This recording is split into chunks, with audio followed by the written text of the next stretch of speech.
The things that you say as a character, you believe in the real world? Do you believe for yourself in your own personal life?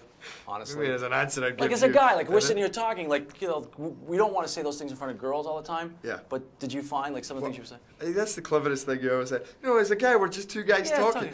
You're forgetting to mention the fact that there's cameras on there that's going to go into cares? Let me tell you something. The truth sets you free, for starters. Clever. And they love. Now I know how this guy gets really. And honestly, they love you more. Usually, we think they're going to hate about us, that they end up loving about us. But this is not about me. This is about you. Yeah. With your Scottish accent, that must work great. You've probably heard the line. There's nothing like a badass to make a girl's heart beat faster. That's right.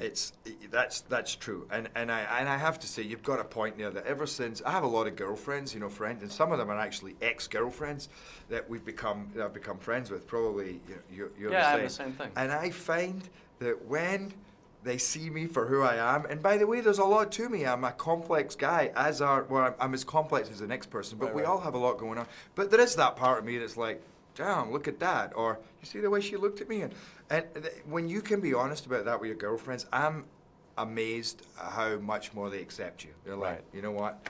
Because they know we think like that. And they're smart too, because they're not building up that wall. Because if they build a wall, then we want to cheat that much more, and we're going to look that much harder. As soon as they say we can't. Yeah. And I want to. Yeah. Well, Brian, I like to say, hey, I'm Gerard Butler. However, I am Gerard Butler, so it might work a little better for me than it does for you. Maybe you look like me. Is his name Brian? Your name's Brian? Yeah, it's Brian. My brother's called Brian, so he looks like me. So if you look anything like my brother, then you probably look a little bit like me. But to be honest, I don't actually have... Come on. I don't actually use chat-up lines. I try to stay fresh and in the moment, like I do as an actor, which means I get absolutely nowhere. But at least I feel good about myself trying.